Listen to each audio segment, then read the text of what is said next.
तुम्हारे बाबा अर्जुन से। परीक्षित ने कहा एक प्रश्न और करना चाहता हूं। क्या? पूछो। परीक्षित जी प्रश्न करते हैं, देवासुर मनुष्येषु ये भजन्त शिवम शिवम प्रायश्ते धनिनो भोजा न तो लक्ष्म्यापतिम हरि। एक बात बताइए, देवताओं में, मनुष्यों में, गंधर्वों में जो लोग शंकर जी की उपासना करते हैं वो अमीर ज्यादा होते हैं, या जो लोग लक्ष्मीपति नारायण की उपासना करते हैं? तो शंकर जी की उपासना करने वाले जो होते हैं वो अमीर ज्यादा होते हैं, और नारायण, लक्ष्मीपति नारायण की उपासना करने वाले गरीब होते हैं। क्यों? क्योंकि शंकर जी को तो अपने रहने की जगह नहीं, पेड़ के नीचे रहते हैं, जगह तो है नहीं, उसमें द्वार भी नहीं। अरे द्वार की तो बात छोड़ो, दीवार ही नहीं है। और जिन शिव जी के पास अपने रहने का स्थान नहीं, उनकी उपासना करने वाले लोग पैसे वाले होते हैं, और जिन नारायण के चरणों में लक्ष्मी जी का वास है उनकी उपासना करने वाले लोग गरीब क्यों? उनकी पूजा करने वाले गरीब क्यों होते? ऐसा क्यों? तो सुखदेव जी कहते, राजन ऐसा बिल्कुल नहीं है। मेरे ख्याल से तुम समझ नहीं पाए, जैसे नारायण और शंकर में कोई भेद नहीं है। शिव ही नारायण है और नारायण ही शिव है।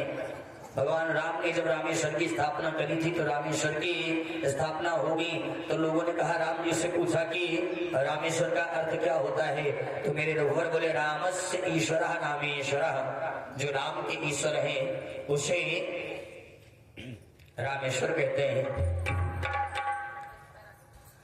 तो शंकर जी शिवलिंग से प्रकट हो गए। शिव जी बोले, राम ईश्वरो यस्य स रामेश्वरः। राम है जिसके ईश्वर, उसका नाम है रामेश्वर। अब ये कहते हैं राम का जो ईश्वर वो रामेश्वर। शंकर जी कहते हैं राम है जिसके ईश्वर वो रामेश्वर। ब्रह्मा जी ने आकर के कहा, रामेश्वर का सही अर्थ मैं करता हूं। कैसे? बोले, रामश्चासौ ईश्वरश्च रामेश्वर। जो राम है वो ईश्वर है, और जो ईश्वर है वो शंकर है। नाम भिन्न है लेकिन है तो एक ही। राम ही कृष्ण है और कृष्ण ही नारायण है, और वही शिव है। तो लीला की सिद्धि के लिए अवतार प्रसंग में दोनों के स्वभाव में अंतर क्या है? आज हजारों संत बैठे कथा सुन रहे हैं। सुखदेव जी अंतिम दिवस की कथा कर रहे हैं, तो श्री सुखदेव जी ने कहा, उन दोनों में अंतर इतना ही है कि नारायण भगवान जल्दी प्रकट होते हैं और विष्णु भगवान थोड़ा समय लगा देते हैं। और एक बार तो तुम्हारे बाबा की सभा में श्री कृष्ण ने कहा था कि यस्याहमनुग्रहणापि हरिष्ये तद्धनम शनै ततो धनम त्यजन्त्यस्य स्वजा दुःख दुःखितम। स्वजना दुःख दुःखितम। मैं जिसके ऊपर कृपा करता हूं उसके धन को धीरे धीरे हर लेता हूं। ये भागवत के वचन है। सगे संबंधियों से यदि सहायता मिले तो उसमें भी विघ्न उपस्थिति कर ही देता हूं, क्योंकि एक बार तो मेरी आदत है सारी विपत्तियों में, आपत्तियों में, प्रपत्तियों में बड़े दुख भोगने के बाद भी जीव जब धैर्य नहीं छोड़ता, मेरा चिंतन नहीं छोड़ता, तो मैं उसे इतना धन देता हूं कि हजारों पीढ़ियों में भी धन नष्ट नहीं होता। ये मेरा स्वभाव है, ये मेरी प्रकृति है।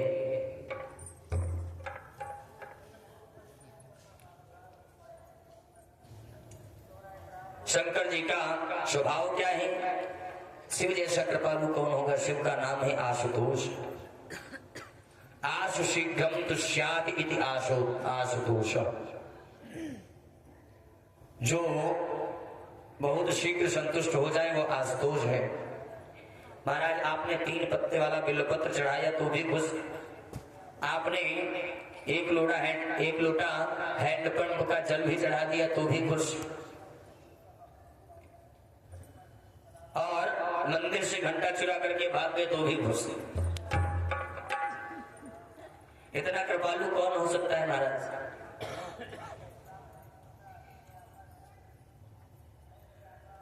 आज बताया कि राजन कभी कभी तो भगवान शंकर भी अपने वरदान से अपने ही चक्कर में बढ़ जाते हैं।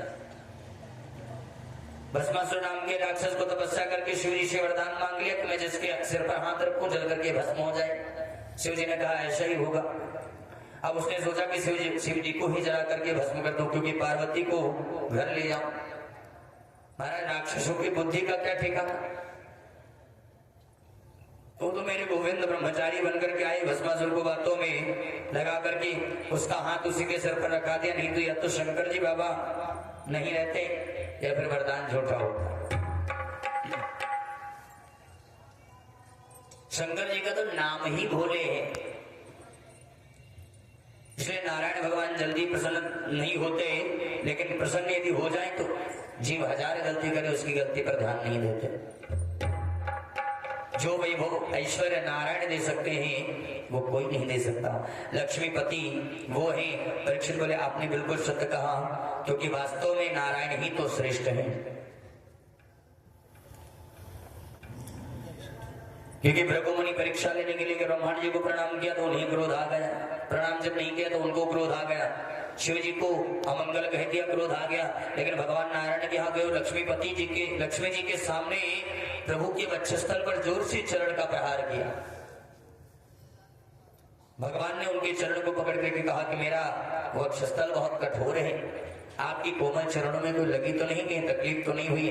तो आज भृगु जी महाराज पानी पानी होकर कहा, ऐसा कृपा का सागर मैंने कभी देखा है, ऐसी कृपा की मूर्ति किसी में नहीं देखी, इसलिए नारायण सर्वोत्तम है। अर्जुन अपने अभिमान को नहीं टाल सके तो उसका परिणाम क्या हुआ।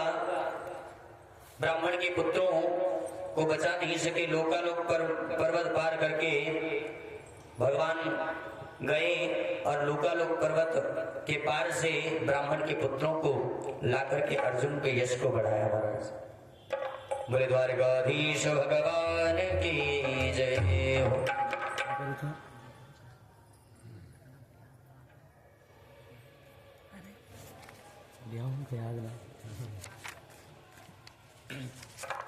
और इसके बाद एकादश स्कंद में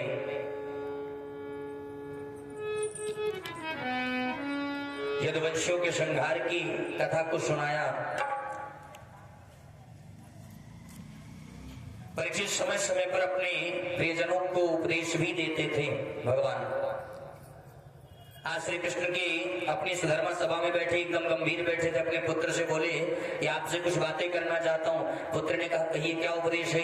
कृष्ण बोले व्यक्ति के बिगड़ने के 4 साधन होते हैं, मैंने बताया था ना, रूप यौवन संपत्ति। सुंदर रूप का होना, युवावस्था का होना, ज्यादा संपत्ति का होना और माया का मिल जाना, सत्ता का मिल जाना। और यदि इन चारों में से एक चीज भी किसी के पास में हो, विवेक नहीं है, तो व्यक्ति अनर्थ किए बगैर रह ही नहीं सकता। विवेक नहीं होने पर चारों किसी के पास है तो फिर वो व्यक्ति रास्ते चलते का ही सिर फोड़ेगा, अधर्मी बन जाएगा। और कृष्ण के पुत्रों ने कहा ये बात आप हमसे क्यों कह रहे हैं। द्वारिकानाथ ने कहा इसलिए कह रहा हूं कि बच्चों कि तुम सब सुंदर रूपवान युवक हो, तुम धनाढ्य भी हो, द्वारिकाधीश के पुत्र हो, तुम्हें क्या कमी, सत्ता भी तुम लोगों के पास है क्योंकि द्वारिकाधीश के पुत्र हो और विवेक तुम्हारे पास है, ऐसा मैं नहीं जानता। ये सब तुम लोगों से इसलिए कह रहा हूं कि आजकल मेरे पास में कभी कभी शिकायत आती है कि तुम लोग संतों का अपराध करते हो, संतों के साथ मजाक करते हो। बेटा संत का कभी अपमान नहीं करना चाहिए, क्योंकि साधवो हृदयम मह्यम, साधु मेरा हृदय है और मैं संतों के हृदय में वास करता हूं। बिना मेरे संत कुछ जानते नहीं और बिना उनके मैं कुछ जानता नहीं, इसलिए संत का अपराध नहीं करना। संत का अपराध करने वाला यदि मेरा अपना पुत्र भी है तो भगवान होकर भी मैं उसकी सुरक्षा नहीं कर सकता। मैं मानता हूं कि तुम्हारे पास में कोई कमी नहीं है, लेकिन हास परिहास में भी कभी संत का अपमान मत करना। और इतनी बात कह रहे थे, कृष्ण कह रहे थे कि कृष्ण के पुत्र नीचे सिर करके एक दूसरे को देख देख करके हंसने लगे।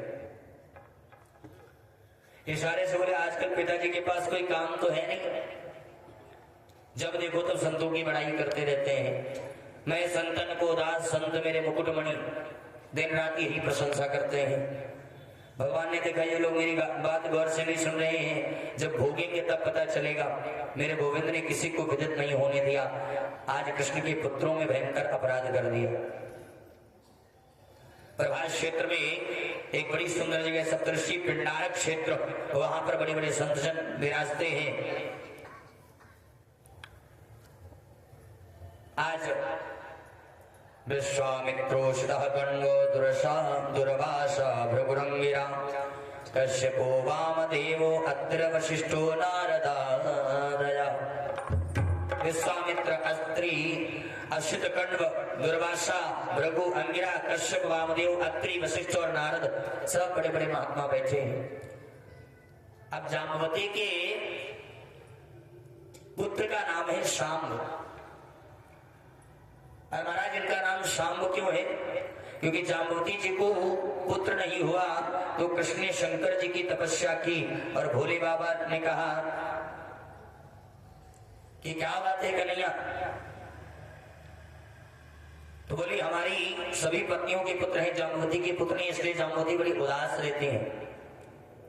आप कृपा करें तो इनको भी पुत्र हो जाए। अब शंकर जी बोले बन गया काम। अभी मुझमें और पार्वती जी में झगड़ा हो रहा था कि पार्वती कहती कि मैं और कृष्ण की बेटी बनकर जाऊंगी और मैं कह रहा था कि मैं कृष्ण का पुत्र बनकर के जाऊंगा। और आपने तपस्या कर ली, अब दोनों ही हम संयुक्त रूप से आपका पुत्र बनकर के आएंगे। पार्वती और शंकर जी संयुक्त रूप से कृष्ण का पुत्र बनकर के आए, इसलिए इनका नाम पड़ गया शाम्ब। शाम्ब का अर्थ होता है पार्वती के सहित शंकर जी और अम्बा के सहित पार्वती और अम्बा, यानी शंकर जी के सहित मैया पार्वती। महाराज शाम्ब इतना सुंदर था कि आज इन्होंने क्या किया, सब भाई प्रद्युम्न से बोले भैया ये बड़े बड़े संत बैठे हैं और पिताजी दिन रात संतों की प्रशंसा करते हैं, ये संत त्रिकालदर्शी हैं कि नहीं, इसकी आज परीक्षा कर लेकर देखें। सबने मिलकर के शाम को जनानी साड़ी पहना दी और उसके पेट पर कपड़े की पोटली बांध दी और सुंदर श्रृंगार करके संतों के सामने खड़ा कर दिया। अब महात्मा बड़े सरल होते हैं। संतों ने पूछा बेटा ये नई बहू कहां से आई है, क्या चाहती है ये? कृष्ण के पुत्र व्यंग्य में हंसने लगे। पृष्ठुम विलज्जति साक्षात् प्रवृता मोह दर्शना प्रशोष्यन्ते पुत्र कामा किंचित् सज्जन इष्यति। ये नई बहू गर्भवती है, ये चाहती है कि मुझे पुत्र हो जाए और आप लोग तो त्रिकालदर्शी हैं, आप बताइए इसको पुत्र होगा या पुत्री? महात्मा लोगों ने कहा अरे दुष्टों, कृष्ण के पुत्र के पेट पर कपड़ा बांध करके लाए हो और हमारा उपहास करने के लिए। इसके गर्भ से लोहे का मूसल पैदा होगा जो तुम्हारे वंश को नष्ट कर देगा। इतना कहकर के संत वहां से उठ करके चले गए। सब यदुवंशी भयभीत हो गए। साड़ी खोल करके देखा तो लोहे का मूसल रखा था। प्रद्युम्न बोले मैंने पहले ही मना किया था कि पिताजी कहते हैं कभी संतों की हंसी मत करना। ये क्या हुआ? अब सब यदुवंशी बच्चे घबरा करके रोने लगे कि हमसे अपराध हो गया। उग्रसेन जी से आकर के सबने कहा बाबा हमसे बड़ी गलती हो गई, हमने संतों का अपराध किया और ये ऐसा हुआ, सारा वृत्तांत सुनाया। यदुवंशियों ने कहा इस लोहे के मूसल को पीस करके समुद्र में फेंक दो। महात्मा कहते हैं कुछ नहीं होगा, क्योंकि महात्मा कहते रहते हैं अब मेरे प्रभु को पता चल गया कि यदुवंश के विनाश का समय आ गया है। यदुवंश के विनाश को कोई रोक नहीं सकता। जिस दिन से यदुवंशियों को साप लगा उस दिन से मानो द्वारिका को एक प्रकार से नजर लग गई। वसुदेव जी महाराज बड़े उदास रहते हैं, दिन रात चिंतित रहते हैं। आज वसुदेव जी के पास संत नारद का आगमन हुआ। आज बहुत सुंदर प्रसंग है। जिस दिन से यदुवंशियों को शाप लगा है वसुदेव के मन में बेचैनी है, बड़ा भारी कष्ट पड़ गया। वसुदेव जी उदास से बैठे रो रहे हैं। उसी क्रम में वसुदेव जी के पास में देवर्षि नारद जी आए। नारद का आगमन हुआ। नारद जी को देखते ही वसुदेव जी ने उनका उठ करके स्वागत किया, चरणों में वंदन किया, पत्नी सहित नारद को प्रणाम किया और बोले नारद जी आजकल नारद जी पूछने लगे राजन आजकल आप बड़े उदास दिखते, क्या बात है? वसुदेव जी भगवान पहला सौभाग्य तो मेरा यही कि कृष्ण बलराम जैसे पुत्रों को का मैं पिता हूँ। दूसरा सौभाग्य है कि मथुरा और द्वारिका जैसी पवित्र नगरी का मैं राजा हूँ। और तीसरा परम सौभाग्य है कि आप जैसे संत का यदा कदा आगमन होता रहता है। जिनके गृह पावन भये संत पधारे आय। सत्य कहता हूं भगवान मुझे लगने लगा है कि मानव शरीर लेकर व्यर्थ में ही इसे गंवा दिया। इसके एक एक पहलू को मैंने व्यर्थ गंवाया।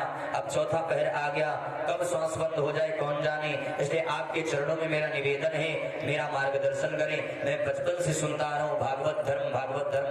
वो भागवत धर्म क्या है? नारद जी बोले राजन जो प्रश्न आपने मुझसे किया वही प्रश्न राजा जनक ने नवयोगेश्वरों से किया था। क्योंकि एक बार जनक महाराज के यहाँ नवयोगेश्वर पधारे। कि नवयोगेश्वरों का नाम है कवि हरि अंतरिक्ष प्रबुद्ध पिप्पलायन आविर्भूत ध्रुविल और चमस्वर करभाजन। ये 9 प्रकार के योगेश्वर हैं। जनक महाराज ने योगेश्वरों को प्रणाम करके कहा दुर्लभो मानुषो देहो देहिनां क्षणभंगुरा तत्रापि दुर्लभं मन्ये वैकुंठ प्रियदर्शनम। एक तो मनुष्य का शरीर बड़ा दुर्लभ है। परमात्मा की जो बहुत विशेष कृपा करते हैं तो मनुष्य का शरीर मिलता है दुर्लभ। मानव शरीर क्षणभंगुर है। एक क्षण के लिए एक क्षण में क्या होगा कोई बता नहीं सकता। और उसमें भी सबसे दुर्लभ आप जैसे वैकुंठनाथ भगवान के परम प्रेमियों का दर्शन। कृपा करके आप मुझे बताएं कि अत्यंत कल्याण का मार्ग क्या है? भागवत धर्म जिसे कहते हैं उसकी परिभाषा क्या है? नव योगेश्वर बड़े प्रसन्न हुए। योगेश्वर कहते हैं राजन भागवत का अर्थ है कि ये वही भगवता प्रोक्ता उपाय आत्मलब्धये अज्जः पुंसाम विदुषाम विद्धिम भागवता निहिताम। आत्मा के कल्याण के लिए परमात्मा ने सबसे प्रथम जो उद्देश्य किया है उसे हम भागवत कहते हैं। भागवत धर्म की परिभाषा उसके 3 धर्म हैं और 3 उसकी धाराएं हैं। भागवत धर्म का आरंभ होता है विश्वास से। भागवत धर्म का मध्य होता है संबंध में और भागवत धर्म का अंत होता है समर्पण में।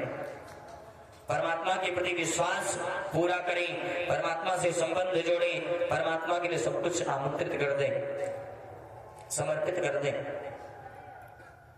अब श्री कृष्ण अर्जुन को उपदेश कर रहे। अर्जुन से बोले ऐसा करो करूंगा। कुछ देर पश्चात बोले ऐसा करो। अर्जुन ने कहा सुनिए एक बार ही बता दे मुझे क्या क्या करना है। भगवान कहते हैं तुम ये बात अपने हृदय में बैठा लो कि यद करोषि यदस्नासि यज्जुहोष ददाति यद मयि अर्पितम मनोबुद्धि जयात्मा संप्रसीदति। जीवन में जो कुछ भी तुम करते हो सब मुझे समर्पित कर दो।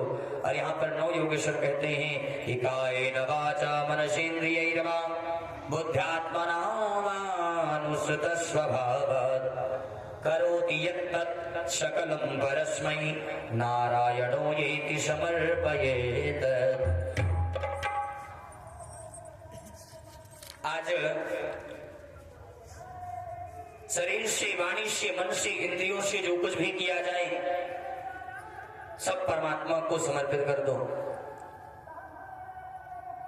समर्पणात्मक दृष्टि से किया हुआ जो कर्म है वही भागवत धर्म है महाराज।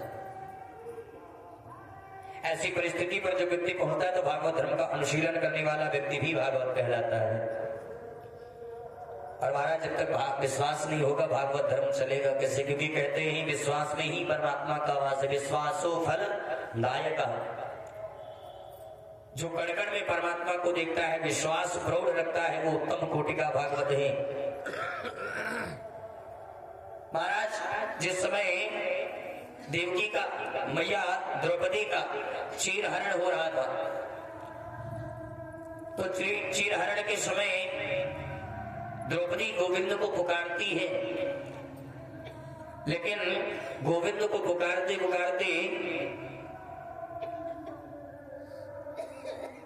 दुशासन जब द्रौपदी का चीर खींचने लगा तो प्रभु का एक ही स्वभाव भगवान चाहते कि मुझसे ये रक्षा चाहिए, मुझे प्रेम से पुकारे। भगवान सोचते द्रौपदी मुझे पुकारेगी तब मैं जाकर के इसकी रक्षा करूंगा। द्रौपदी ने पुकारा लेकिन दोनों हाथों से अपने चीर को पकड़े हुए हैं। भगवान ने कहा इसको अभी भी विश्वास है कि मैं अपनी चीर को बचा सकती हूँ। भगवान नहीं आए। फिर एक हाथ से चीर को पकड़ करके रखा, एक हाथ उठा करके गोविंद को पुकारा, भगवान नहीं आए। और जब दोनों हाथों को उठा करके और भगवान को पुकारा कि हे गोविंद, हे केशव, मेरी रक्षा करो, मेरी लाज बचाओ, आज आकर के मेरे प्रभु उस चीर के हर एक धागे में उसके तार तार में समा गए। आज साड़ी का ही रूप धारण कर लिया, क्योंकि सारी बीच नारी है कि नारी बीच सारी है, और सारी की ही नारी है कि सारी नारी की ही सारी है। दुशासन की भुजाएं थक गई, लेकिन द्रौपदी को निर्वस्त्र नहीं कर सका। नवयोगेश्वर श्री जनक महाराज से कहते हैं, विश्वासो फलदाय का, विश्वास में परमात्मा का फल होता है। रक्षिष्यति विश्वासो, परमात्मा का सब जगह है वास, वो ही मेरी रक्षा करेगा, ऐसा विश्वास करो। तीनों प्रकार के भागवत का निरूपण करके बताया। आज महाराज जनक ने पूछा कि महाराज ये माया बड़ी विचित्र है, इससे इसके रूप क्या है? तो बताया माया के रूप हैं तीन, महासरस्वती, महालक्ष्मी और महाकाली। महालक्ष्मी रूप से माया सबका पालन करती है, महाकाली रूप से सबका संहार करती है, और महासरस्वती रूप से सृष्टि का सृजन करती है। माया से छूटने का उपाय क्या है? माया बड़ी गुणमयी है राजन, माया से छूटने का तरीका तो केवल एक है राजन, कि गोविंद के नाम का स्मरण करो, गोविंद नाम स्मरण। इसलिए परमात्मा से संबंध जोड़ो, परमात्मा के प्रति विश्वास करो, अहरनिश उसके नाम का गान करो। लेकिन बिना भाव के गाने से क्या फायदा? योगेश्वर ने कहा नाम को बिना भाव से गाओ, तो उस नाम में सामर्थ्य वो है कि भाव आ जाएगा। भाव से गाओ, आज उभाव से गाओ, प्रेम से गाओ, नाम तो मानव को कल्याण करता है। महाराज आपको बताऊं, प्राचीन भारत में और अभी भी माताएं बहनें अपने पति का नाम नहीं लेती थी, और पति का नाम नहीं लेना चाहिए। पहले तो ऐसे ही काम चलता था, पति कहते थे सुनती हो, तो पत्नी कहते सुनती हो, इसी से काम चलता था। अपने बच्चों का नाम लेकर के फिर उनको बुलाती थी। अब एक जगह कथा हो रही है, तो मैंने देखा कि एक सज्जन ऑफिस से आए, सूटकेस को रखा और बोले बेटा मम्मी कहाँ है? अब ये समझ में नहीं आया बेटी की मम्मी है या उनकी मम्मी है। तो ये तो नहीं कहा कि तुम्हारी मम्मी कहाँ है, बोले मम्मी कहाँ है। तो ऐसा हो जाता है, लेकिन नाम नहीं लेते। और पति पत्नी का दोनों को आपस में एक दूसरे का नाम नहीं लेना चाहिए। पति पत्नी की आपस में नाम लेते हैं तो बड़ा अजीब लगता है महाराज, ऐसा लगता है जैसे भाई बहन बात कर रहे हैं क्या। लेकिन आजकल कोई नहीं देखता है। एक मैया ने पूछा, मैंने पूछा मैया आप अपने पति का नाम क्यों नहीं लेती? मैया ने कहा बेटा पति का नाम लेने से पति की उम्र कम हो जाती है, इसलिए पत्नी को पति का नाम नहीं लेना चाहिए और पति को भी पत्नी का नाम नहीं लेना चाहिए। तो मैंने कहा कि लेकिन जानकी जी तो लेती थी। जब जानकी जी का हरण करके दुष्ट रावण ले गया, तो अशोक वाटिका में जानकी जी कहती हे रघुवर, हे श्री राम कहाँ हो, ऐसा बोलती थी। तो मैया मुझसे बोली पति यदि दूर हो तो नाम ले सकती है, पास में हो तो नहीं लेना चाहिए। महाराज एक बात बताऊं, मैं भी कहीं कथा करने के लिए गया था, तो कथा जब होने लगी, रोज कथा सुनने आती है एक मैया, प्रसंग बस ये कहानी आपको बता रहा हूँ। वो मैया रोज कथा सुनने आती है। अब व्यास जी बीच बीच में कीर्तन कराते हैं, तो किसी को ज्यादा कीर्तन आते हैं तो बदल बदल करके कीर्तन कराते, और किसी को कीर्तन, लेकिन कीर्तनों को बीच बीच में कराते थे। अभ्यास कीर्तन करावे काली मर्दन कंस निकंदन देवकी नंदन तव शरणम। अब सब लोग कीर्तन बोले, लेकिन आगे बैठे हुई मैया कीर्तन नहीं बोले, क्योंकि उनके पति का नाम था देवकी नंदन। अब वो क्या करे, कीर्तन बोले तो उसमें पति का नाम आता और नहीं बोले तो पाप लगता। मैया बेचारी काली अमर्दन कंस निकंदन इतना तो बोल जाती, लेकिन देवकी नंदन बोले ही नहीं। दूसरे दिन उसने सोचा शायद व्यास जी आज दूसरा कीर्तन कराएंगे, लेकिन फिर वही कीर्तन, तीसरे दिन फिर वही कीर्तन। मैया बोली व्यास जी आप वही रोज रोज कीर्तन कराते हो जिसमें मेरे पति का नाम आता है, लेकिन कल तो कीर्तन करना ही है। अब जब बोली कि कल तो कीर्तन करना ही होगे, सो देखी जाए तो बेटी का नाम था चंपा, उनकी बेटी का नाम था चंपा। तो चौथे दिन की कथा में आगे बैठ गई आकर के, और जैसे ही कीर्तन शुरू किया, काली मर्दन कंस निकंदन देवकी नंदन तो शरणम। माता जी ने कहा काली मर्दन कंस निकंदन, अब देवकी नंदन नहीं कहा, चंपा के पापा तो शरणम। अब देखो महाराज कीर्तन भी हो गया, लय भी नहीं बिगड़े और पति का नाम भी नहीं आया, और कीर्तन ना बोलने का पाप भी नहीं लगा। कहने का तात्पर्य भाय गुभाय अनक आलसहु नाम जपत मंगल दिस दसहु। परमात्मा के कीर्तन में कुछ भी नहीं, उल्टा सीधा भी हो जाए तो दोष नहीं लगता, क्योंकि मूर्खो वदति विष्णाय नमः और विद्वान वदति विष्णवे नमः। लेकिन नारायण की दृष्टि में जो अर्थ विष्णवे नमः का होगा वही विष्णाय नमः का होगा। आज कीर्तन करेंगे तो भाव जगेगा, मन निर्मल होगा।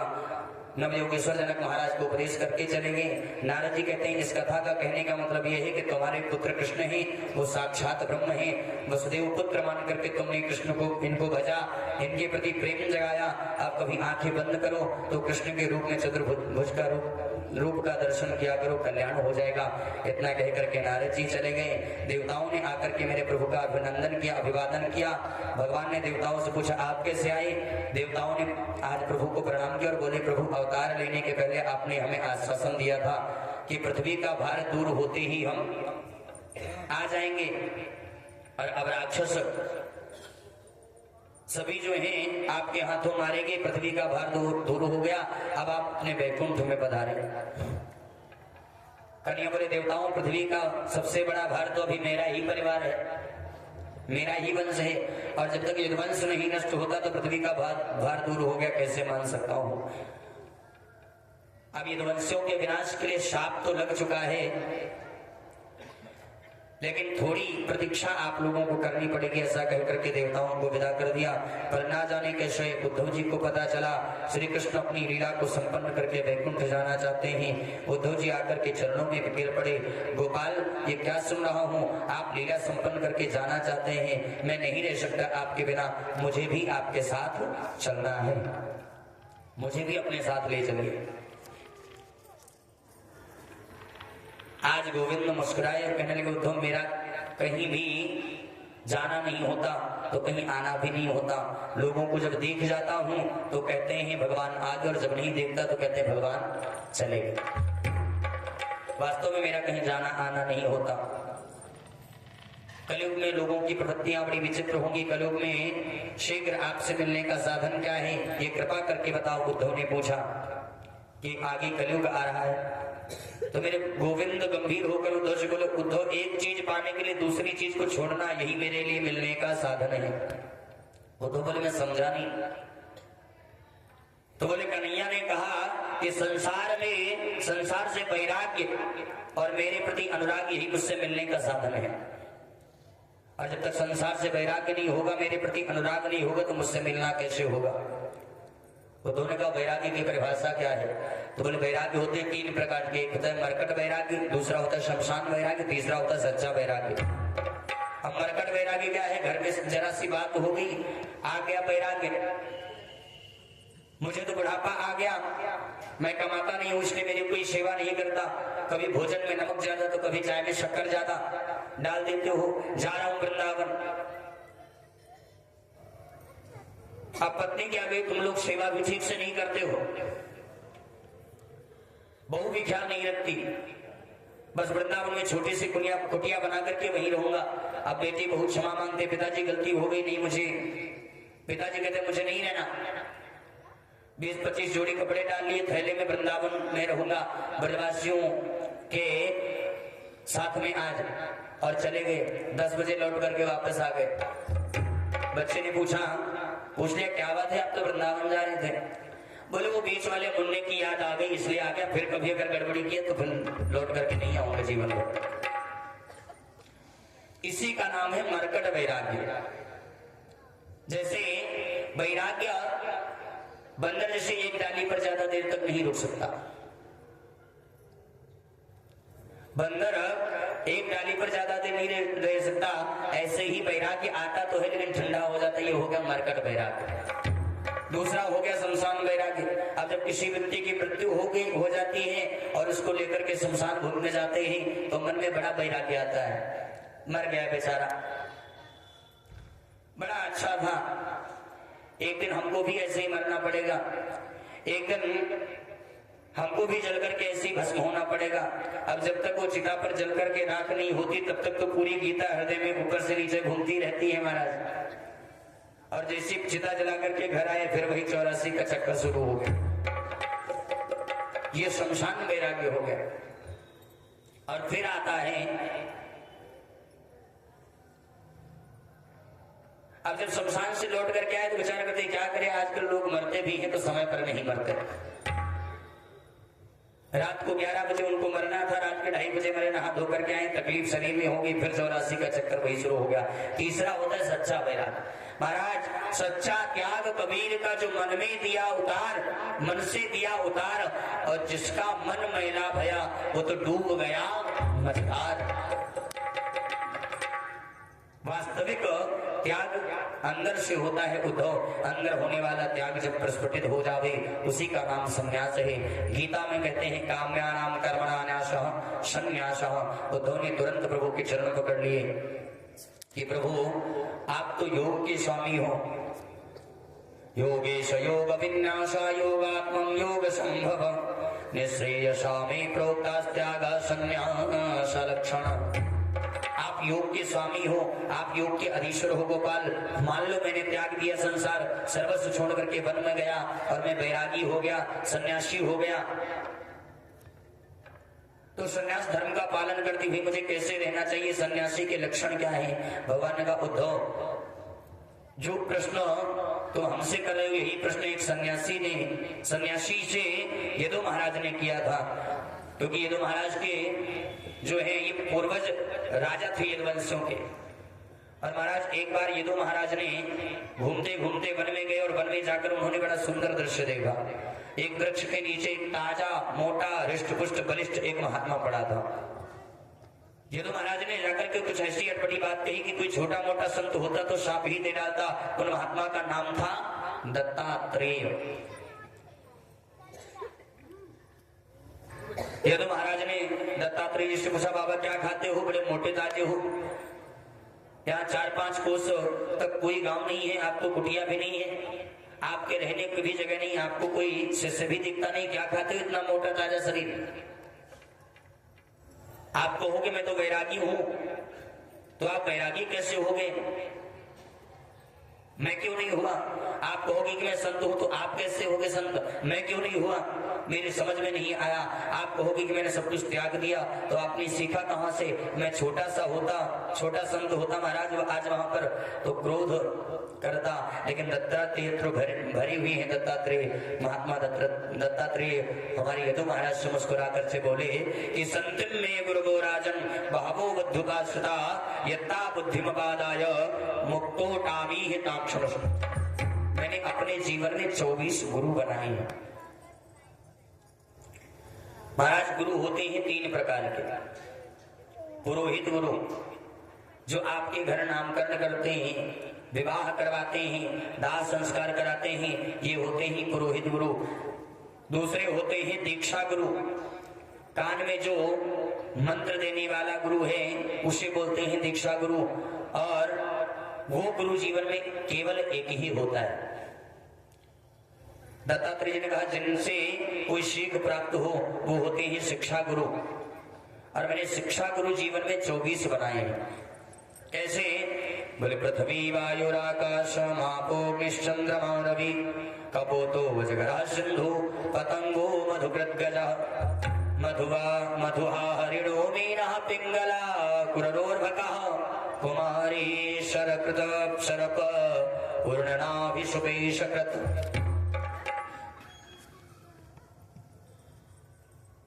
आज 24 गुरु बनाए, कहने लगे मेरे जीवन का पहला गुरु है पृथ्वी।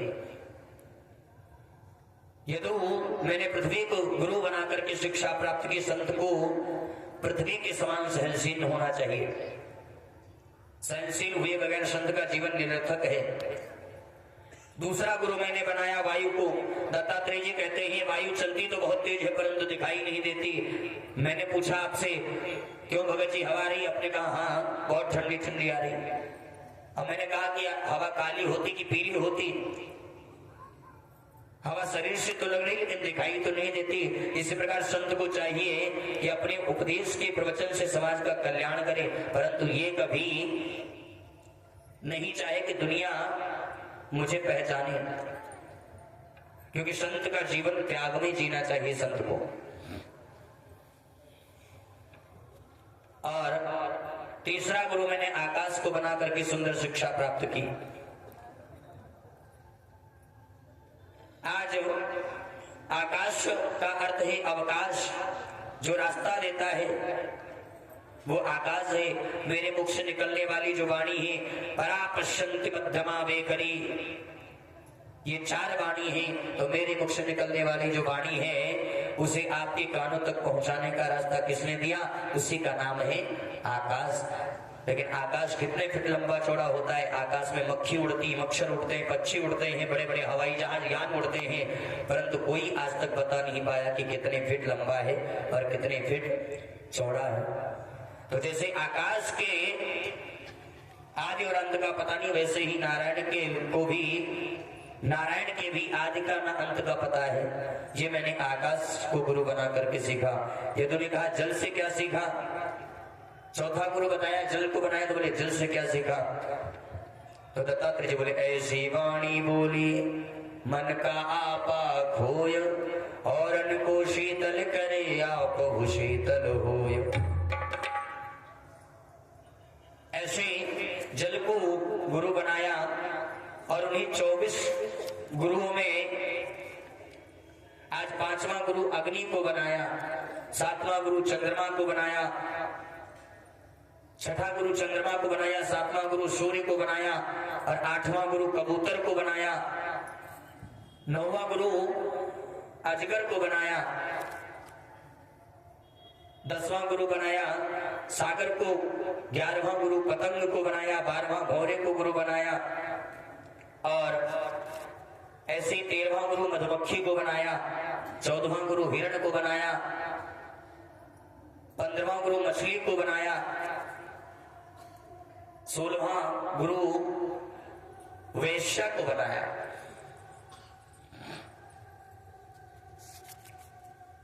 और 16वां गुरु जब वेश्या को बनाया, 17वां गुरु कुरण पक्षी के संग्रह करने की शिक्षा मिली, त्याग करते रहो।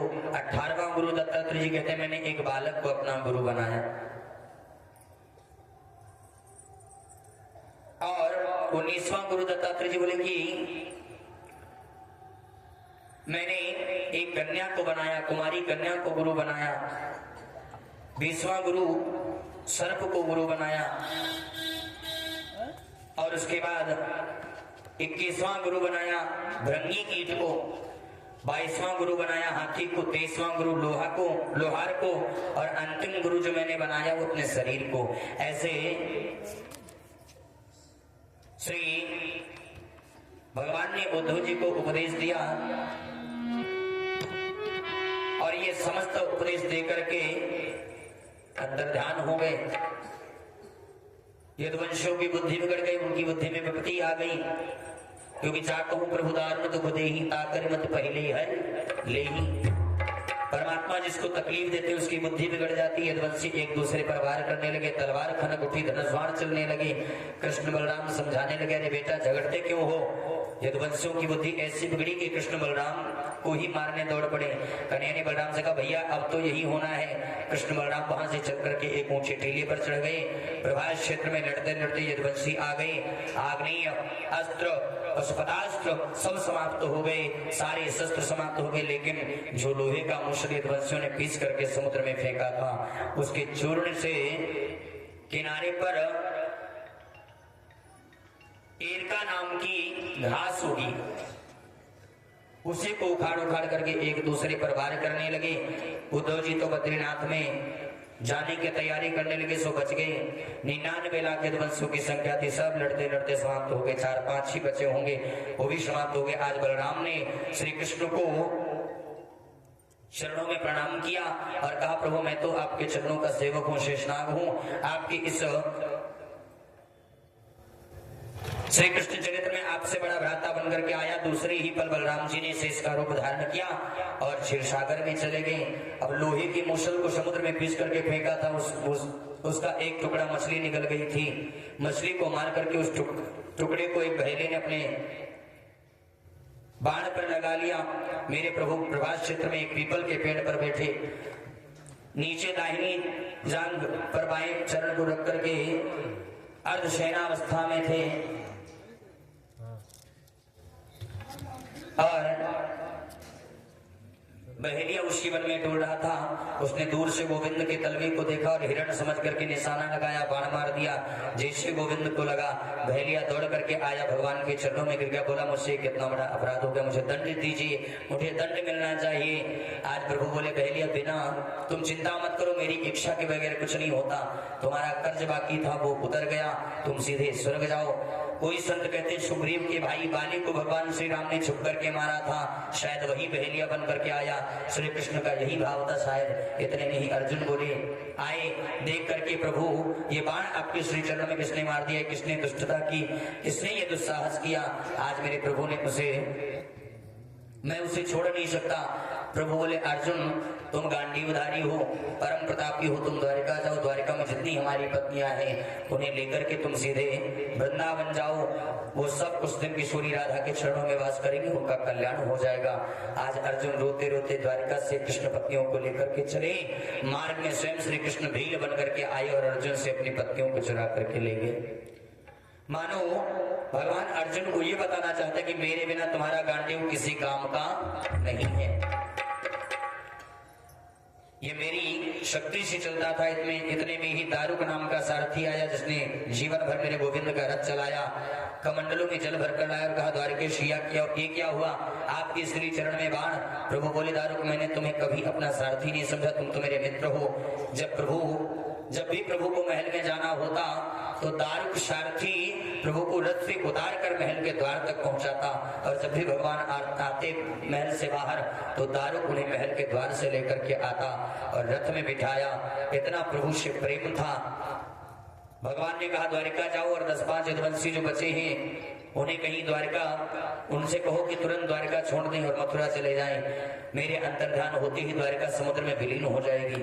लेकिन दारुक ने कहा, आपको इस परिस्थिति में छोड़ करके कैसे जाऊं? प्रभु ने कहा, मेरा आदेश है। आकाश मंडल में सब देवता खड़े हैं। ब्रह्मा ने कहा, अब देखना है कि भगवान जाते कहाँ हैं। टकटकी लगा करके देवता देख रहे थे, उनके देखते देखते गोविंद अंतर्ध्यान हो गए। बोले, द्वारिका नाथ की यो वेति भौतिक रूपं कृष्णस्य परमात्मनः सचैल स्नानमाचरे सर्वस्मात् द्विजः कर्मणां ससूत्रवत् बहिष्कार्य। व्यास जी कहते, कृष्ण का कभी जन्म नहीं होता, मृत्यु नहीं होती, वे तो अवतारी हैं, अवतार लेते अंतर्ध्यान हो जाते हैं। देवताओं को दिखे ही नहीं किधर गए। श्री कृष्ण अपने तेज को लेकर के मेरे गोविंद भागवत में प्रवेश हो गए और अलक्षित रूप से श्री धाम वृंदावन में आज भी रहते हैं। गोलोक धाम में तो उनका धाम है ही, लेकिन जो प्रेमी भक्तजन है आज उन्हें वृंदावन में प्रिया प्रीतम जी का दर्शन आज भी होता है। मेरे गोविंद वृंदावन को छोड़कर कहीं नहीं जाते। जन्म मृत्यु भगवान की थोड़ी होती है, लेकिन भगवान के अंतर्ध्यान होते ही कलयुग आरंभ हो गया। अब परीक्षित की कथा आती है। सुखदेव जी कहते राजन, कलयुग में बड़े दुर्गुण होंगे, कोई सत्य नहीं बोलेगा। राजा ने पूछा कलयुग में दुर्गुण है ही है या कोई सद्गुण भी है? तो केवल एक सद्गुण है। परीक्षित ने बताया कि कलयुग केवल नाम आधारा, कलयुग केवल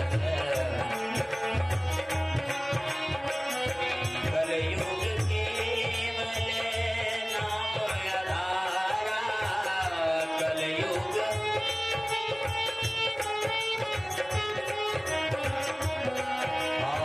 सुमेरे सुमेरे नर नहीं पारा, सुमेरे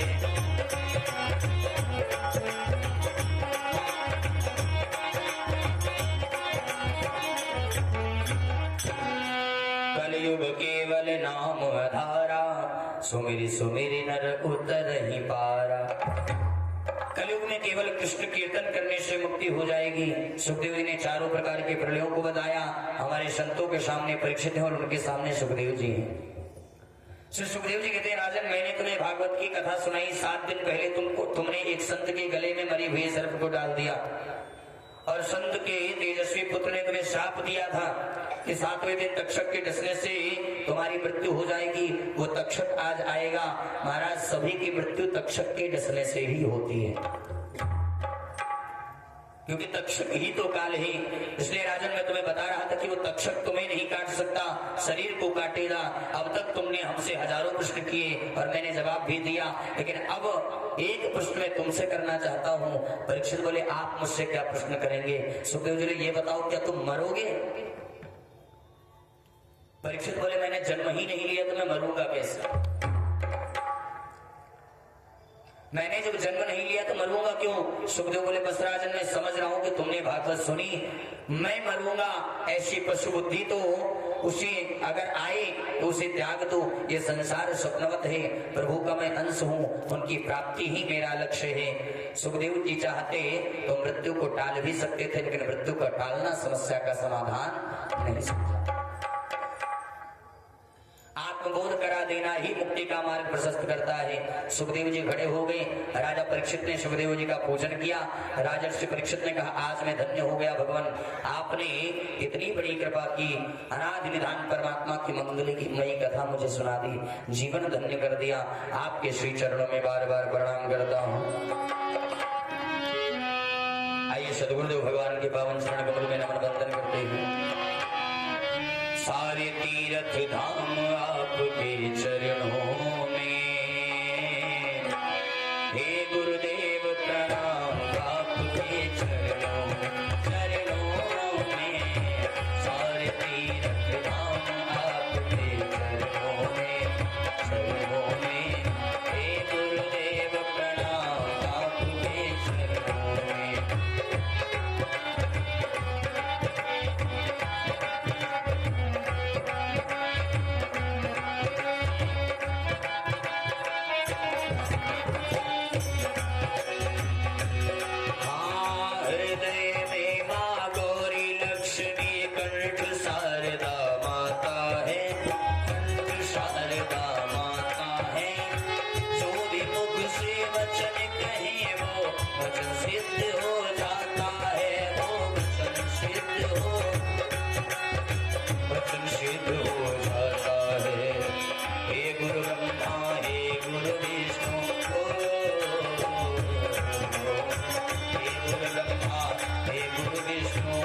शंकर भगवान आपके चरणों में, हे गुरुदेव प्रणाम आपके चरणों में। सारे तीर्थ धाम आपके चरणों में, हे गुरुदेव प्रणाम आपके।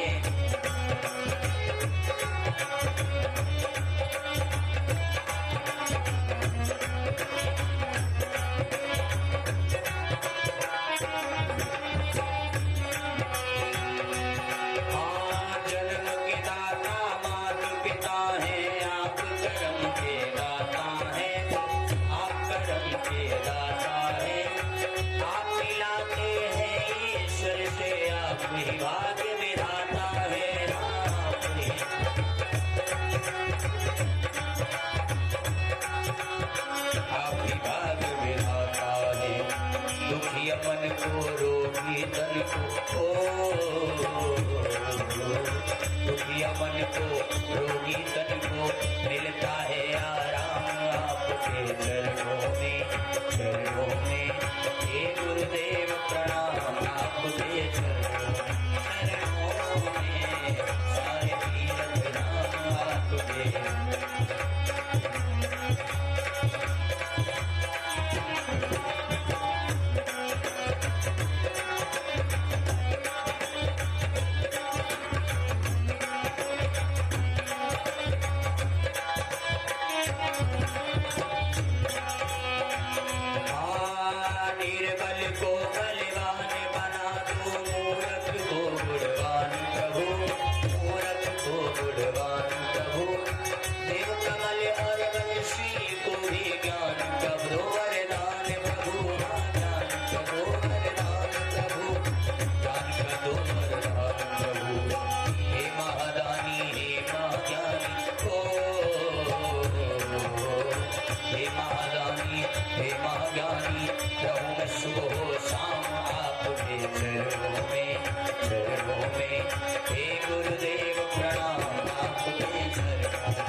सदगुरुदेव भगवान की जय हो।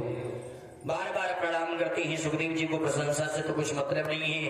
परीक्षित को उपदेश देकर के वहां से अंतर ध्यान हो गए। संत मंडली जो वहां पे बैठी थी वो भी उठ करके चली गई। 7 दिन से परीक्षित महाराज को ज्ञान की प्राप्ति हो रही थी, तो जीवन तो उनका श्रेष्ठ हो ही चुका था महाराज। आज उन्हें प्रसन्नता हो रही थी। राजर्षि परीक्षित समाधि में बैठे हैं। उनके पुत्रों ने सुरक्षा की बड़ी व्यवस्था की।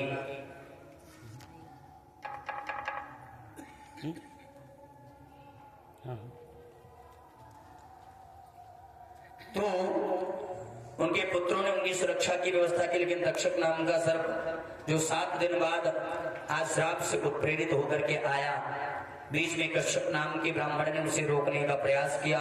तक्षक ने बहुत सा धन दे करके वापस कर दिया। नहीं तो पंडित जी महाराज निश्चित रूप से परीक्षित को बचाने की शक्ति रखते थे। सूक्ष्म रूप लेकर के तक्षक आया, सारी सुरक्षा धरी रह गई और विकराल रूप धारण करके परीक्षित को डस दिया। लेकिन महाराज वो तो कब के भगवान के धाम को सिधार चुके थे। पांच भौतिक शरीर उनका जल करके राख हो गया। आसारी संसारी विषय संगा कुलधिया क्षणार्धम क्षेमार्धम पिबत शुभ गाथा तुलसीधाम किमर्थम दरथम भोगजत कुपथे कुत्सित कथे परीक्षित साक्षी यक्षगुणगत मुक्ति संगथने। ये संसार असार ही, इसमें कोई सार नहीं है। सार तो केवल श्रीमद् भागवत में ही परीक्षित इनके प्रमाण हैं। इन्होंने 7 दिन तक भागवत सुने और इन्हें मोक्ष मिल गया। परीक्षित के गोलोकवास के पश्चात क्रोधित होकर के उनके पुत्र ने जन्मेजय नाम का जन्मेजय ने विशाल नाग यज्ञ किया, लेकिन आस्तिक मुनि ने आकर के उस सर्प यज्ञ को बीच में रोक दिया और कहा, बेटा हिंसा के बदले हिंसा मत करो, गोविंद के नाम का कीर्तन करो। उनके मन में परम आनंद मिला, सत्संग में लीन हो गए। सौनकाद ऋषि पूछने लगे कि मार्कंडीय ऋषि मुनि जो हैं उन्होंने प्रलय का दृश्य देखा है, सब सुनते हैं, परंतु मार्कंडेय मुनि तो हमारे समकालीन संत हैं और हमारे समय में तो अभी प्रलय हुआ नहीं। उन्होंने कौन सा प्रलय देखा? सूर्य महाराज बोले मार्कंडेय ने जो प्रलय देखा वो माया का प्रलय था। परमात्मा ने उन्हें माया का प्रलय दिखाया, क्योंकि सारी दुनिया जलमग्न हो गई। मार्कंडेय पानी में डूब गए, पानी में ऊपर नीचे होते रहे। तब उस विशाल जलाशय में एक बट वृक्ष को देखा। करारविंदे न पदारविंदम मुखारविंदे विनिवेशयन्तम बटस्य पत्रस्य पुटे शयानम बालम मुकुंदम मनसा स्मरामि। करार बिंद चरणार बिंद के अंगुष्ठ को मुंह में देखे दे रखे हैं। वट के पत्ते पर शयन करने वाले गोविंद को हम प्रणाम करते हैं। गोविंद ने मुखार बिंद खोल करके आकर्षण किया। मार्कंडेय मुनि उनके उदर में चले गए, गर्भ में जाकर के सारी दुनिया देखा। भगवान ने जोर से श्वास बाहर किया तो बाहर पानी में आ गए। मार्कंडेय मुनि बोले कि मुझे प्रलय नहीं देखना, मुझे तो भक्ति चाहिए। भगवान शिव ने उन्हें भक्ति का वरदान दिया। श्रीमद् भागवत कथा के 10 लक्षण हैं। पहला है सर्ग, दूसरा है विसर्ग, स्थान, पोषण, ऊति और मनवंतर कथा, ईश्वर कथा, निरोध, मुक्ति और आश्रय। 10 लक्षण बताएं। अब प्रथम स्कंद में सुखदेव जी परीक्षित के जन्म का प्रसंग, कुंती स्तुति, भीष्म स्तुति, राजा परीक्षित के सभा में सुखदेव जी के आगमन की कथा सुनाई। दूसरे स्कंद में सत्यो मुक्ति, कर्म मुक्ति का वर्णन, ब्रह्मा की उत्पत्ति और चतुर्थ श्लोक की भागवत की व्याख्या बताई। तृतीय स्कंद में विदुर मैत्रेय संवाद, कपिल देवहूति संवाद, हिरण्याक्ष वध आदि का वर्णन किया। चतुर्थ स्कंद में सती चरित्र, ध्रुव चरित्र और ध्रुव जी के वंश का वर्णन। पंचम स्कंद में प्रियव्रत, आग्नेय, नाभि, जड़भरत की कथा, जड़भरत राजा रघुगण संवाद, खगोल भूगोल का वर्णन, 28 नरकों की कथा। छठवें स्कंद में सर्वप्रथम अजामिल उपाख्यान, गुरु हत्या का परिणाम और मरुद गणों की उत्पत्ति की कथा सुनाई। सातवें स्कंद में प्रहलाद चरित्र, नृसिंह देव की कथा का वर्णन किया। आठवें स्कंद में गजेंद्र उपाख्यान, समुद्र मंथन और वामन चरित्र और मत्स्यावतार की कथा। नवे स्कंद में सूर्यवंश और श्री राम कथा, चंद्रवंश और संक्षिप्त कृष्ण कथा का वर्णन। 10वें स्कंद में प्रभु श्री कृष्ण की लीला को विस्तार से निरूपण, गोकुल लीला, वृंदावन लीला, मथुरा लीला, द्वारिका लीला विस्तार से वर्णन और प्रभु की करुणा की कथा का वर्णन किया। 11वें स्कंद में नवयोगेश्वर संवाद, कृष्ण उद्धव संवाद, यदुवंशियों के शाप की कथा, यदुवंशियों का आपस में संहार और भगवान का स्वधाम गमन और उद्धव जी का भद्रकाश्रम जाना। 12वें स्कंद में कलयुग के दुर्गुणों का वर्णन, नाम महिमा का वर्णन। उसके बाद सुखदेव जी को परीक्षित को अंतिम उपदेश, वहां से प्रस्थान, तक्षक सर्प के डसे जाने से उनकी मृत्यु और उनका मोक्ष, जन्मेजय का सर्प यज्ञ करना, आस्तिक मुनि को उनको समझाना, मार्कंडेय जी ने जो माया का प्रलय देखा उसका संक्षिप्त वर्णन है भागवत का सारांश। अंत में सुश्रुत जी महाराज कहते हैं, निम्न गानाम यथा देवानाम अच्युतो यथा वैष्णवानाम यथा शंभु पुराणानामिदं तथा। बहने वालों में जैसे गंगा श्रेष्ठ है, देवताओं में अच्युत कृष्ण श्रेष्ठ है, वैष्णवों में भगवान शंकर श्रेष्ठ है, वैसे पुराणों में श्रीमद् भागवत श्रेष्ठ है, सर्वोत्तम है। क्षेत्राणाम चैव सर्वेषां यथा काशी अनुत्तमा तथा पुराणा भ्रातानां श्रीमद् भागवतम द्विजा। क्षेत्रों में जैसे काशी श्रेष्ठ है वैसे पुराणों में भागवत सर्वोत्तम है। भागवत पुराणों का तिलक है, वैष्णवों का परम धन है, परमहंसों की संगीता है, भक्ति ज्ञान वैराग्य की इसमें त्रिवेणी बहती है। ऐसी भागवत निरूपण त्रिवेणी में जो अवगाहन करे उसे गोविंद मिल जाते हैं। अंत में जिनका नाम संकीर्तन सभी पापों का नाश करता है और जिनको किए गए प्रणाम सभी दुखों को शांत करते हैं, उन परमात्मा श्री हरि को हम प्रणाम करते हैं, बार बार वंदन करते हैं। आइए भागवत जी के इस अंतिम श्लोक का हम सभी लोग 3 बार उच्चारण करेंगे। पहले मैं बोलूंगा, उसके बाद आप लोगों को बोलना है, सभी लोग बोलेंगे। नाम संकीर्तनम यस्य सर्व पाप प्रणाशनम प्रणामो दुख समनस तं नमामि हरिं परम। नाम संकीर्तनम यस्य सर्व पाप प्रणाशनम प्रणामो दुख समनस तं नमामि हरिं परम। नाम संकीर्तनम यस्य सर्व पाप प्रणाशनम प्रणामो दुख समनस तं नमामि हरिं परम। बलवाल कृष्ण लाल की जय हो, श्रीमद् भागवत महापुराण की जय हो, सद्गुरुदेव भगवान की जय हो। ऐसे श्रीमद् भागवत कथा सुखदेव जी महाराज को परीक्षित जी ने सुनाई। सुखदेव जी महाराज ने परीक्षित जी को सुनाई और श्री सूत जी महाराज ने सौनकादि 88,000 ऋषियों को सुनाई। और इन 8 दिनों में इसी भागवत जी के माध्यम से हमने आप लोगों की सेवा किया।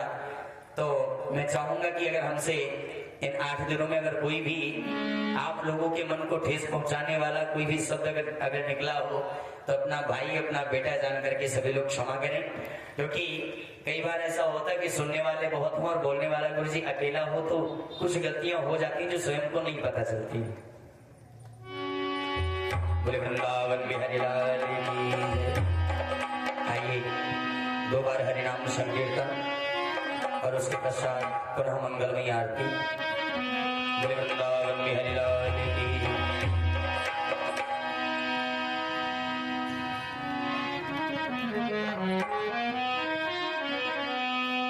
श्री कृष्ण गोविंद हरे मुरारी हे नाथ नारायण वासुदेव। श्री कृष्ण गोविंद हरे मुरारी हे नाथ नारायण वासुदेव। हे नाथ नारायण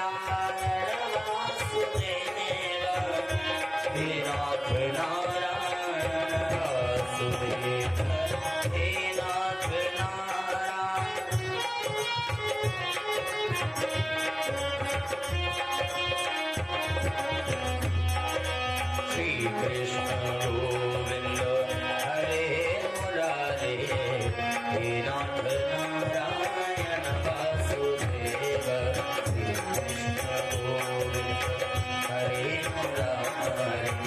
हे नाथ नारायण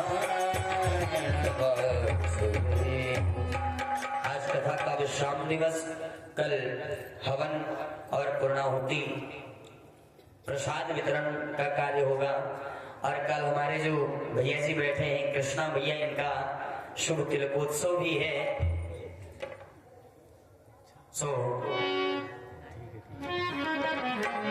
वृंदावन बिहारी लाल की जय। अब इन 8 दिनों में मैंने आपकी सेवा की, पुनः फिर जब कभी अवसर आएगा, जब कभी आप लोग याद करेंगे तो पुनः आकर के ऐसे ही भागवत के माध्यम से आप सभी लोगों की सेवा करूंगा। आप सभी लोगों से एक ही बात कहना है, इतने दिन आप सभी लोगों के साथ में रहे, बहुत अच्छा लगा, आप सभी लोगों ने बहुत प्रेम दिया। बोले भागवत भगवान की मिलन आज तक था हमारा तुम्हारा, मिलन आज तक था हमारा तुम्हारा, मिलन आज तक था हमारा तुम्हारा, मिलन आज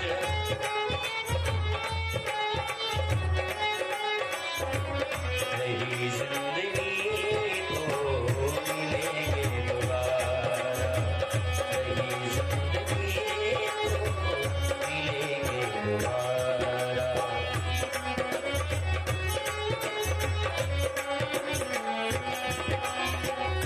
मात पिता और भाई बहना,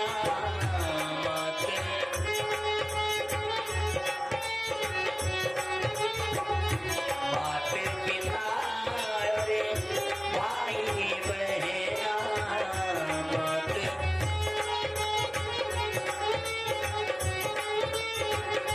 सत्संग में सब आते ही रहना, यही आपसे एक कहना हमारा, यही आपसे एक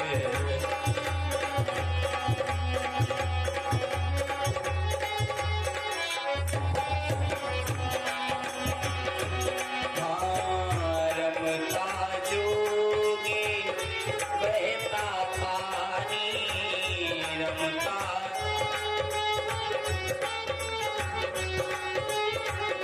रमता जोगी बहता पानी, अपनी तो है एक कहानी, इसलिए दुनिया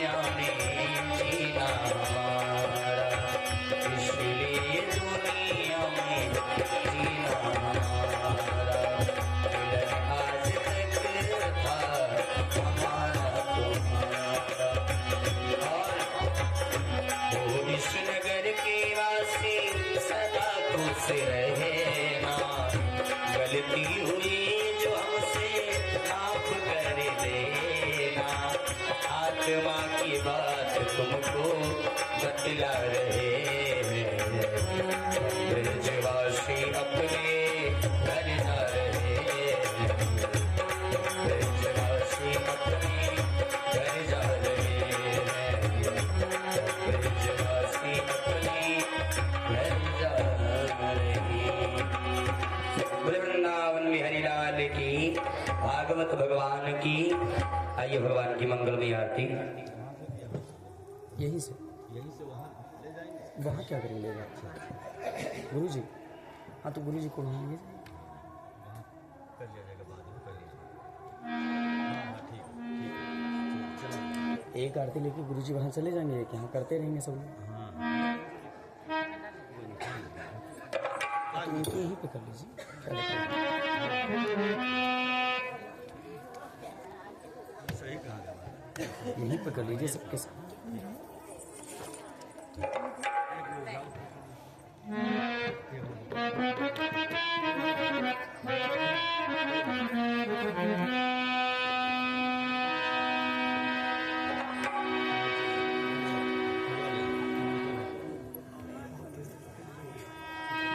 सभी लोग अपने स्थान पर खड़े हो जाए। ज्वाला वाले ने नमहत्ति श्रेय वहां ओम चंद्रमा मन सोजात चक्षु हुजूर वलयत स्तोत्राद इष्टान सुखादिने राजायत आरति अति पावने पुरा आरति अति पावने पुराने की आरति अति पावने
संशय विलास विमोह विनाशिने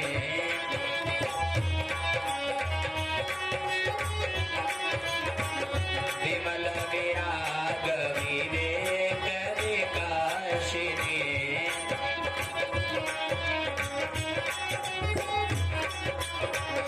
भगवत तत्व रहस्य प्रकाशिने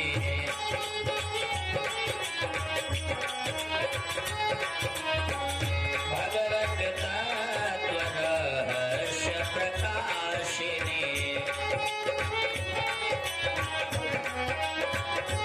परम ज्योति परमात्म जानकी आरती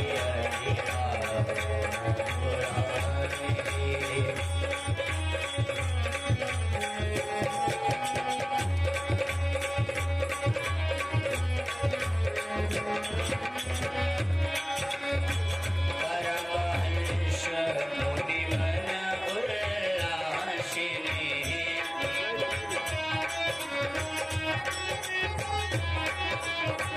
रसिक हृदय रस रास विलासिने रसिक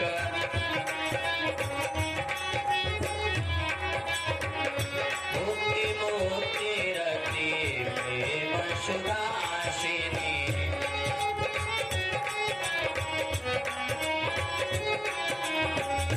मुक्ति मुक्ति रति प्रेम सुदासिनी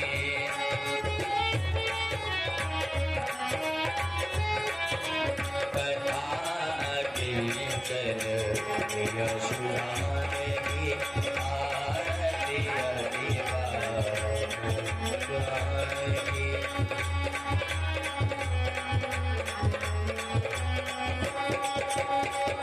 आरती अधिवावन पुराणगी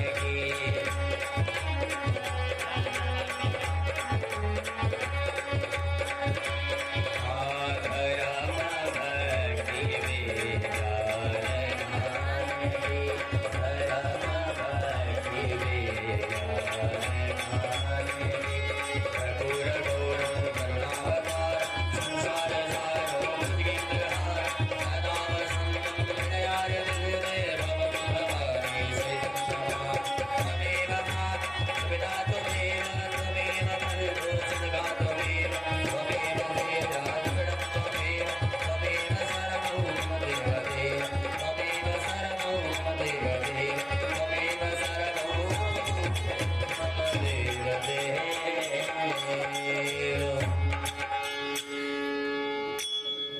यानि कानि च पापानि जन्मान्तर्गतानि च तानि सर्वाणि नश्यन्तु वृक्षायां पदे पदे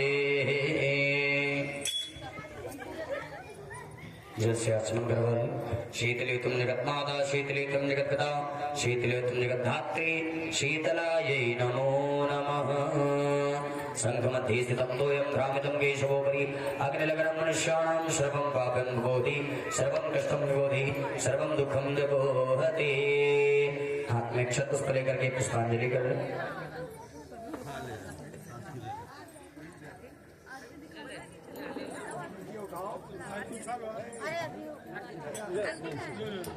हाथ में अक्षत पुष्प ले लीजिए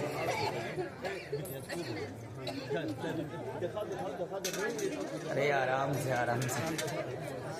अक्षत पुष्प ले लीजिए हरि ओम जतेन जतमय चन्द्रदेवास्तान धर्माणि प्रथमान्यासन्नादेहनागं महिमानः सचन्द्र चित्रपूर्वे साध्याः सन्धिदेवाः नानासुगन्धपुष्पाणि यथा कौलोद्भवानि च पुष्पाग्निर्मया दत्तः ग्रहाण परमेश्वर मंत्रपुष्पांजलिं समर्पयामि पुराणपुरुषोत्तमाय नमः चढ़ा दीजिए बोले भागवत भगवान की जय बालकृष्ण लाल की जय सद्गुरुदेव भगवान की जय आज के आनंद की जय सत्य सनातन धर्म की जय राधे रानी सरकार की जय यमुना महारानी की जय तुलसा मैया की जय सद्गुरुदेव भगवान की जय जय जय श्री राधे जय जय श्री राधे जय जय श्री राधे